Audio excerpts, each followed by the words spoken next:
তাহলে কোনটা আগে হলো? কোনটা আগে হয়েছে? আল্লাহ কলমকে তৈরি করলেন, কলম লিখছে, আর কলমের আগে কি ছিল? আঁশ। আঁশ কিসের উপরে ছিল? পানির উপরে। তাহলে প্রথম কোনটা তৈরি হলো?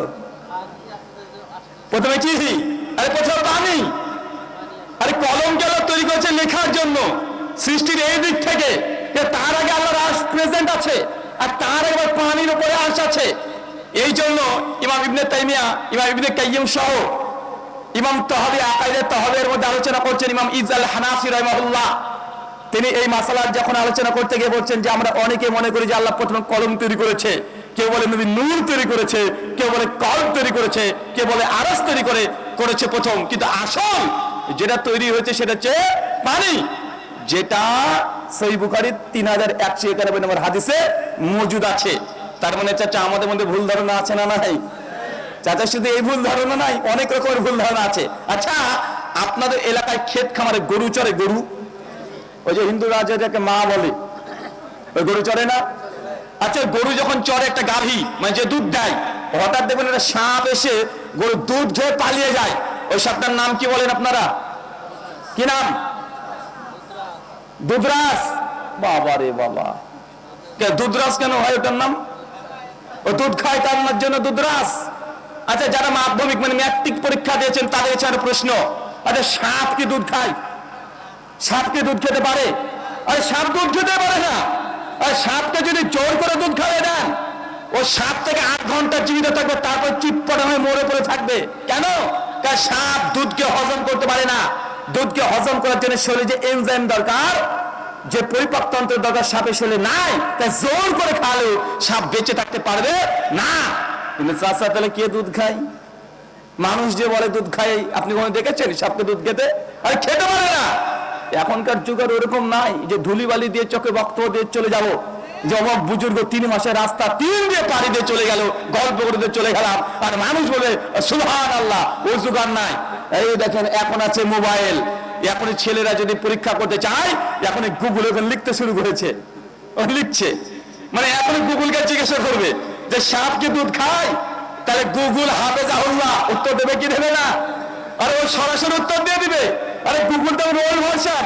আর এখন চ্যাট জিপিটি চলে এসেছে, এআই।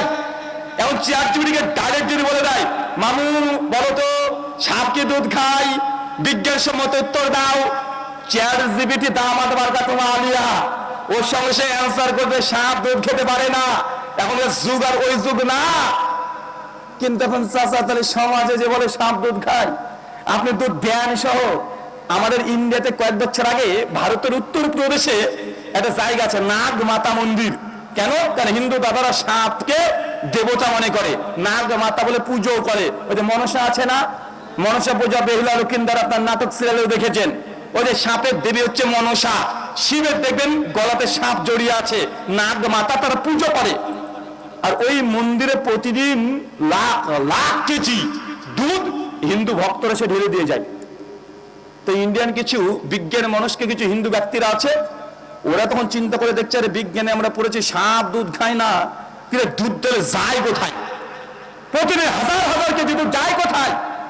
ওরা তখন তদন্ত করতে শুরু করেছে। তদন্ত করে মন্দিরকে যখন পরীক্ষা করছে, তখন দেখছে যে ওই যেইখানে শিবলিঙ্গের উপরে দুধ ঢালে, ও নিচ দিয়ে একটা পাইপ তৈরি করে দিয়ে মন্দিরের পেছন দিয়ে বের করে দিয়ে এই পেছন দিক থেকে বড় বড় ড্রাম লোড হচ্ছে, আর ট্রাকে তুলে দেয়, ট্রাকওয়ালা নিয়ে চলে যায়। আবার মন্দিরের সামনে দোকান আছে, ওইখানে বিক্রি করে, আবার ভক্তরা কিনে মন্দিরে দেয়, আবার চলে যায়, বারবার গোল গোল ঘুরে বেড়ায়। এক দুধ 100 বার বিক্রি হয়। শুধু কি আপনি ইন্দুরা করে বলে কোয়াইশে দেবেন নাকি? আর আপনার মাজারে এই চিন্তাই হয়। ওই এক চাদর 1 কোটি বার বিক্রি হয়। এই চাদর দেয় আবার যায়, আবার দেয় আবার যায়।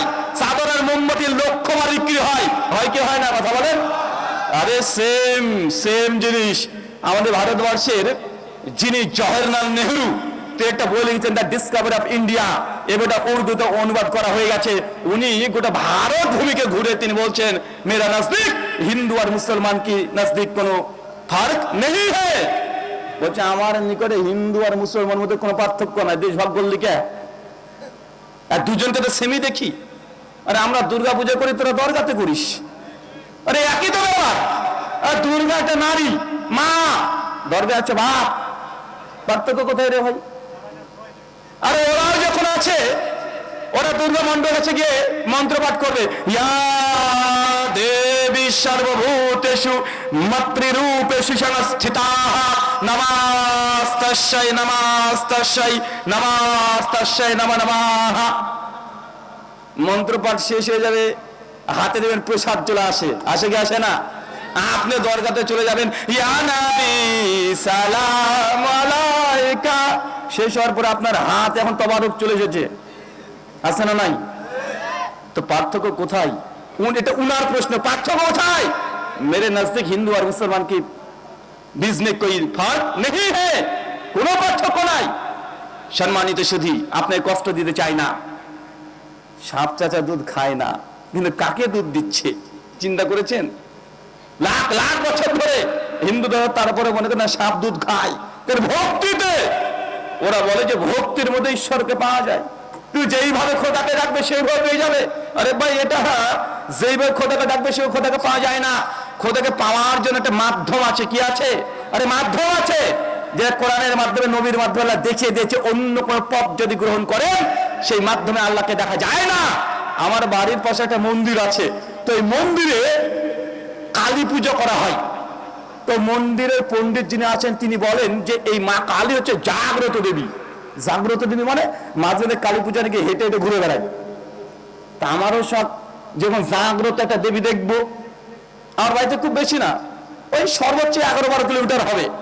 তা আমি একদিন মন্দিরে গেলাম, গিয়ে আমি খুঁজি কই কেউ হাঁটে না। তো একজন পণ্ডিতকে জিজ্ঞাসা করলাম যে পণ্ডিত, জাগ্রত দেবী কখন জাগে? বলছে অমাবস্যা রাত্রিতে, ওই দিন জাগবে। তা অমাবস্যার রাত্রি যখন অনেক বড় ধুমধাম করে অনুষ্ঠান হয়, গিয়েছি, মা তো জাগে না। তা আমি পরবর্তী সময়তে ফ্রি টাইম একবার গিয়েছিলাম, গিয়ে বলেছিলাম যে পণ্ডিতজি, আপনি কি ভগবানকে দেখেছেন? বলছে কেন দেখবো না, দেখেছি তো। আরে ভগবানকে দেখেছি। আমি তখন বললাম যে দেখেন, আমাদের সমাজে প্রচলিত আছে কি, বলছে আমাদের ইমাম তিনি আল্লাহকে 99 বার দেখেছেন। বলে কি বলে না? ফাজেলা আমল, ফাজেলের সলাতের 67 নম্বর পৃষ্ঠা, পাকিস্তান করাচি থেকে ছাপা। ইমাম আবু হানিফার মাকাম বর্ণনা করতে গিয়ে বলছেন যে ইমাম আজম আবু হানিফা রাহিমাহুল্লাহ 99 বার আল্লাহকে দেখেছে। আর যারা শাফি মাযহাব মানে ওর আবার কম না, ওর আবার আরো ডবল উস্তাদ। ওর আবার বলছে তোমার ইমাম 99 বার, আরে আমার ইমাম শাফি উনি আল্লাহকে 100 বার দেখেছে। আর যারা সুফিবাদে বিশ্বাসী তারা আবার 10 ডবল আগে। একটা বই আছে, বাংলাদেশে পেয়ে যাবেন, বইটার নাম তাজকিরাতুল আউলিয়া। একটা বই আছে না, বাংলাদেশ চট্টগ্রাম মোহাম্মদী কুতুবখানা থেকে বাংলাতে অনুবাদ করেছে। বইটার প্রথম খণ্ড 212 নম্বর পৃষ্ঠা একটা অধ্যায় রচনা করেছে বাইজিদ বুস্তামি মিরাজ। বলছে বাইজিদ বুস্তামি আল্লাহ এমন ওলি ছিল, তিনি 1 বার 2 বার নয়, 1001 বার আল্লাহর সঙ্গে দিদার করেছে। এখন আমার চাচা সাদা মানে কাদা নাই, কে বলছে 99 বার, কে বলছে 100 বার, কে বলছে 1001 বার। আমার প্রশ্ন, আল্লাহ কি দেখতে পাবেন এই দুনিয়াতে? এই দুনিয়ার চোখ দিয়ে আল্লাহকে দেখা সম্ভব? আরে আমি আপনি আর কেমন মানুষ গো। নবী মুসা এত বড় নবী, যে নবীর যখন রুহুটাকে কবজ করতে এসেছিল, বুখারীর 1385 নম্বর হাদিস, মালিকুল মউত আজরাইল ফেরেশতা যখন ঘরে ঢুকে পড়েছে রুহুটাকে কবজ করতে, মুসা নবী এমন রেগে গিয়ে এক থাপ্পড় মেরেছে গালের উপরে, ও চোখ বেরিয়ে গোল গোল করে ঘুরতে শুরু করেছে। কোন নবী? মুসা নবী। কাকে? ফেরেশতাকে। ফেরেশতা মালিকুল মউত চোরের থাপ্পড় খেয়ে অন্ধ হয়ে গেছে, ছুটে গিয়ে বলছে আল্লাহ কার রূহ কবজ করতে পাঠিয়েছো? আর দেখাও ছাড়া, মারাও ছাড়া। সূরা হুদ 28 নম্বর আয়াত। মুসা নবী রাস্তা দিয়ে হাঁটছেন, একজন লোক মুসা নবীর ভাই, গোত্রীয় ভাই, অন্য গোত্রের লোকের সাথে তর্কাতর্কি চলছে, ঝামেলা চলছে। মুসা নবীর মেজাজ গরম হয়ে গেছে, আমার ভাইয়ের সঙ্গে উল্টো পাল্টা। ভিড়ের মধ্যে গিয়ে কলারটাকে ধরে এক থাপ্পড়, বেচারাকে একটা বাজে এক মারে স্পট ডেট, ওখানে মরে পড়ে আছে। নাম কি? মুসা নবী, এত বড় নবী। হঠাৎ করে সবকিছু তো হলো, একদিন আল্লাহ কাছে, আল্লাহ আমি তোমাকে দেখবো। মুসা নবী বলছে যে মুসা তুমি দেখতে পাবে না, আমার এই তাজাল্লি তুমি দেখতে পাবে না। মুসা নবী বলছে না আল্লাহ আমি দেখবো। মুসা তুমি বিশ্বাস করো না আমাকে? আল্লাহ বিশ্বাস করি, কিন্তু আমি তোমাকে দেখতে চাই। দেখবেন অনেক সময়তে ছোট ছোট বাচ্চারা মায়ের কাছে গিয়ে জেদ করে, শীতের সময়তে মাকে যে মা আইসক্রিম খাবো, মা যে না বাবা আইসক্রিম খেতে হবে না, ঠান্ডা লেগে যাবে। যে না মা আইসক্রিম খাবো, ঠান্ডার সময় আইসক্রিম খেতে হয় না বাবা, আর আইসক্রিম খেলে তো ঠান্ডা লেগে যাবে, শীতকাল এখন। ওই যে মা আমি সোয়েটার পরে খাবো। এখন মা যে ঠান্ডার কথা বলেছে বেটা সে ঠান্ডার কথা বুঝেছে, মানে বুঝেনি। তো মুসা নবী আল্লাহকে দেখার করে শখ উঠেছে। আল্লাহ হচ্ছে মুসা তুমি দেখতে পাবে না, লান তারানি, কখনোই এই দিব্য চোখ দিয়ে তোমাকে দেখতে পাবে না। সূরা আরাফ সূরা নম্বর 7 আয়াত নম্বর 43, লান তারানি, তুমি কখনোই এই চোখ দিয়ে আমাকে দেখতে পাবে না। যখন জেদ থামে না, আল্লাহ বলছে যাও, তুমি যখন এতই বলছো, কিছুদিন পর ওই তুর পাহাড়ের অমুক জায়গাতে আসবে, তোমাকে একবার দেখা দিয়ে দিব, আমি না হয় নূরের তাজাল্লি দেখাবে আল্লাহ। কিছুদিন পর মুসা নবী তো খুশি মেজাজে চলে গেছে, আল্লাহকে দেখবে। যখন আল্লাহ সুবহানাহু ওয়া তাআলা ওই তুর পাহাড়ের উল্টো দিক থেকে গাছের মধ্যে থেকে নূরের তাজাল্লি যখন প্রকাশ করেছে, মুসা নবী উল্টে পড়ে গেছে। আরে মুসা নবী, নবী হওয়ার পরে যিনি আল্লাহকে সহজে দেখতে পাচ্ছে না, অজ্ঞান হয়ে পড়ে যায়। আর বাংলা পীর নাকি ও আল্লাহকে দেখে? এখন বলেন কোনটা বিশ্বাস করবো চাচা? আরে মুসার মতো নবী দেখতে পাই না। আরে সাধারণ কোথাকার কেউ দাবি করে আমি আল্লাহকে দেখেছি, একবার দুইবার 100 বার 1 কোটি বার, বলে কি বলে না? আমি তখন ওই ঠাকুরকে বলেছিলাম, ঠাকুর সাহেব আমাদের কোরআনে লেখা আছে লান তারানি, আল্লাহকে চোখ দিয়ে দেখা যাবে না। যখন আপনি জান্নাতে প্রবেশ করবেন, জান্নাতে সহিহ বুখারী 824 নম্বর হাদিস, আল্লাহ নবী বলেছেন জান্নাতের চোখ দিয়ে তুমি আল্লাহকে দেখতে পাবে, এই দুনিয়ার চোখ দিয়ে তুমি আল্লাহকে দেখা সম্ভব না। কিন্তু আমরা দেখার দাবি করি কি করি না?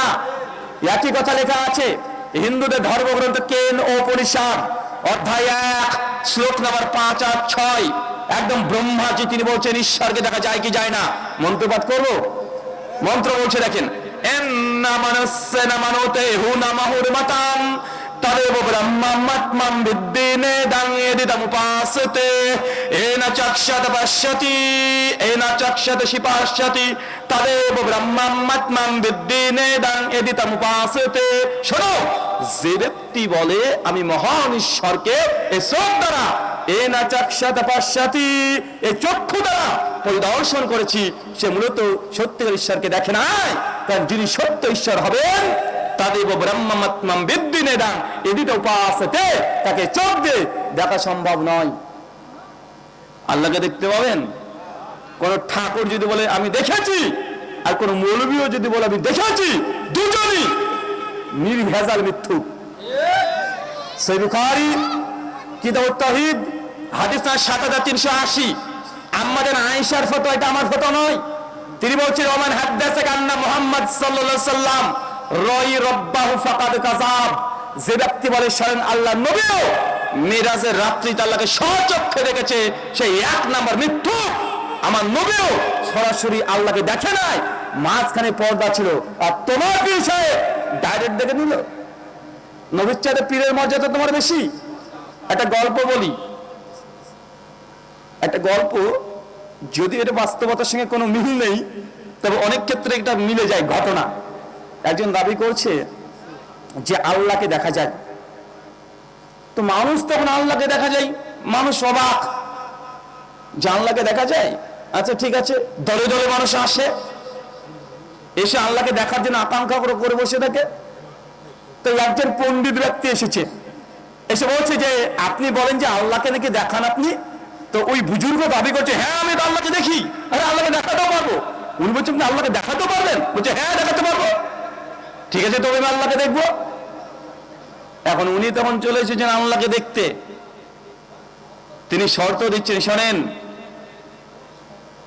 আমি অমুক দিন আপনাকে আল্লাহকে দেখাবো, আর আল্লাহ হচ্ছে পাক এবং পবিত্র, আল্লাহ কুদ্দুস, তিনি মহাপবিত্র। কিন্তু কোনো বেজার না হলে সে আল্লাহকে দেখতে পাবে না। কথা বুঝেননি মনে হয়? উনি শর্ত দিয়েছেন কি, যে আল্লাহ পাক এবং পবিত্র, আল্লাহকে দেখতে হলে পবিত্র চোখ লাগবে। কিন্তু বেজার না, সে কিন্তু আল্লাহকে দেখতে পাবে না। ও বেচারা তখন বলছে কোথায় আল্লাহ দেখবো দেখান।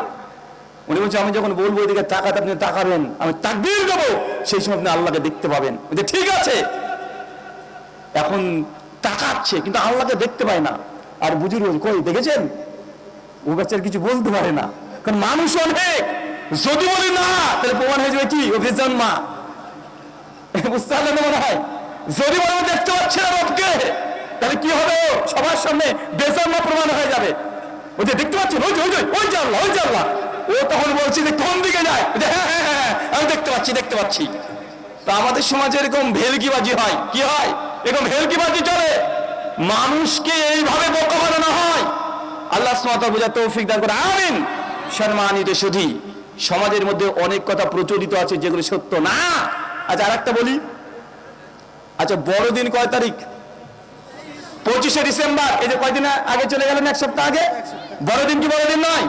সবাই তো বড়দিন বলে, তাই না?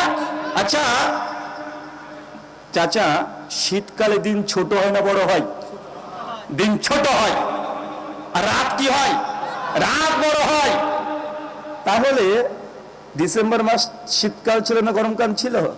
শীতকাল। তো দিন ছোট হবে না বড় হবে? তো 25শে ডিসেম্বর দিন ছোট, বাঙালি বলছে বড় দিন। আর চোখে দেখছেন আপনি দিন ছোট, এক সপ্তাহ আগে গেল। আর গরমের সময় দিন বড় হয় আর রাত হয় ছোট্ট। 3টের দিকে ফজর শুরু হয়ে যায় আর রাত্রি 7টার দিকে আবার মাগরিব হয়ে যায়। কারণ দিন হচ্ছে বড় আর রাত হয় ছোট। তো শীতকালে কি হয়? উল্টো হয় কি হয় না? আচ্ছা আরেকটা প্রশ্ন করি, দেখি প্রশ্ন উত্তরই চলুক আপনাদের। আচ্ছা দাজ্জালের কোন চোখ কানা? বাম চোখ? হ্যাঁ বাম চোখ। ডান চোখ? এক চোখ। বাম চোখ ডান চোখ এক চোখ। তাহলে চোখ কটা হলে বার? চোখই একটা। আচ্ছা দলিল প্রমাণ কোথায়? হ্যাঁ সহিহ বুখারী কিতাবুল ফিতান হাদিস নাম্বার 7123। আল্লাহ বলছেন দাজ্জালের ডান চোখ কানা, আর চোখটা হচ্ছে আঙ্গুর ফলের মতো ফোলা।